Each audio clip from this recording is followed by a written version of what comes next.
Alright, today we're going to work on Google Docs, one of our basic Google forms that we like to work on. So we're going to click on New once we're in Google Drive, and we're going to come on down to Google Docs, which is basically the word processing form we use. As always, the very first thing we do is name it Rusty Dog. Rusty's my dog. He's on everything. So we always name it first. It sometimes helps to go ahead and put a date in there also. So go ahead and type in a date when you make these things. That will help you find it. Good names on files will help you find it again. Once you get a lot of files, it'll make it much easier to find. So once you've titled it, you're going to click into the text area, and then you can just start writing your story. Rusty the Wonder Dog goes to the store.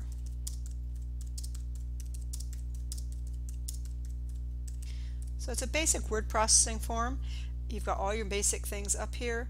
You've got your font here. So this is where you could pick your different kinds of fonts if you want to make it more interesting. So how you use that is you highlight your area, then you click open your text area, and then you have all these nice fonts. You got cursive, everything. Don't forget you can go all the way down to the bottom, and there are more fonts within this program, and that's when you can find some of the more interesting ones that you may have use for at some point. These different, let's find something. How about lobster? Why not? Lobster, press OK. And then also at the same time I want to increase the size of the font, so I go up here to this number and it will highlight and say font size. Open that up, bring it to like a 24 so you can see it. Now, some fun things to do depending what your teacher says. Sometimes I want left black font. I don't want to play with the colors. You can go up here to where the underline, it says text color. You can click that open and you have this whole palette of bright colors, and you could switch to blue, which is kind of pretty. And if you come off, then you'll see how it works. You also have that same option if you highlight it, going back in the same box. You slide over here, you've got the highlight color. So you can highlight, obviously that would be a lighter color, not a darker color. Your words will disappear, and then you highlight it and you'll have a highlight behind it. So that might be good for a title, something you're trying to draw attention to. For most word processing, most times you're writing, for me, I'm going to want it in black. I'm going to want it left in a standard font, so not lobster, probably something more like Arial. It's pretty typical. And you're probably writing size 12 is a standard font for when you're writing. And I've got to get rid of my text color, has to go back to black too. I think I made my highlight black is what I did. Highlight should be none. So you want to make sure you take that off. He is a great dog. Okay. Super exciting story here. We just need some text to work with. Alright.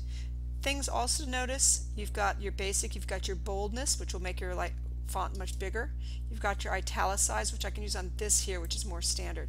So if I bold it, obviously it makes it darker. If I put in italics, it slants it slightly. You can also underline, and you can do a variation of all these things. The chain here is if you want to add a link, probably not something you'll use in a document. Some formatting things that are kind of neat to work on. Most are set up with a push the texting all the way to the left, but you could also, if you highlight everything, you can hit the center one and it will center it on a page. So if you're doing a poem or something like that, it might be nice to center it down the center of the page. Very seldom will you ever want it all set to the side, or if in a box. This is more if you're doing like a newsletter, you need square columns, but standard is all the way to the left. Then you've also got a numbering tool. So if you're writing a story, I'm still in italics, let me get rid of some of these things. Alright, so if I hit numbering, we'll start with the number 1,